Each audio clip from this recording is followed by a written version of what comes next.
मतलब आपके पास पैसा हो तो सब कुछ पॉसिबल है, ये लोग कहते थे पहले, पर अब मैं मानने लगी हूँ।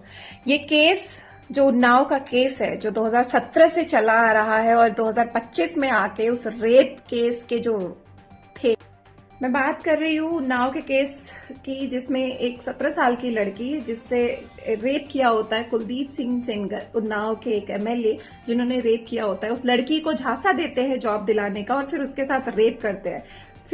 फिर इस लड़की को बोलते हैं कि अगर तुमने कोई भी कंप्लेन किया, पुलिस कंप्लेन किया, तो तुमको और तुम्हारी फैमिली को मैं खत्म कर दूंगा।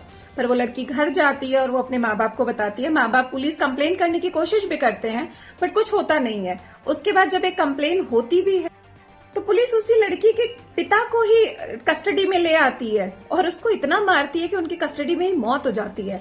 और उसके बाद रिपोर्ट्स में भी आया था 7 पुलिस वाले सस्पेंड हुए थे और उस पीड़िता के पिता के बॉडी पे इतने निशान भी थे। जब ये सब चीजें हो जाती है तो लड़की को लगता है कि ऐसे नहीं चल पाएगा, फिर वो सीएम हाउस के सामने अपने आप को जलाने की कोशिश करती है। जब ये सारी चीजें होती है तो ये एक नेशनल न्यूज बन जाती है, लोग कहते हैं जस्टिस मिलना चाहिए, चीजें होनी चाहिए। ये सब चीजें होने के बाद दिल्ली हाईकोर्ट कुलदीप सिंह सेंगर और उनके भाई को कस्टडी में लेता है और फिर उनको सजा सुनाई जाती है।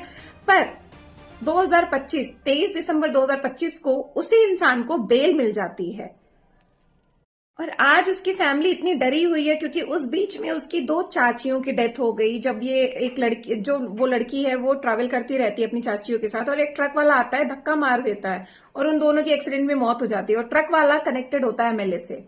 उसके पिता की मौत हो चुकी है। तो आज जब ये लोग जस्टिस के लिए रोड पे उतरे, उनको घसीट के भगाया जा रहा है, हटाया जा रहा है, मतलब किस तरीके से वो सेफ है। जो वो क्वेश्चन पूछ रहे हैं कि हम सेफ नहीं है, वो सच है। क्योंकि जब बाहर लोग हैं, जब फैमिली को खत्म करने वाला इंसान ही बाहर है, जो धमकी खुलेआम दे रहा था, जो जस्टिस मिलने के बाद भी उसको बदल सकता है, जो एक रूल कर सकता है, वो कुछ भी कर सकता है, तो सेफ कैसे है।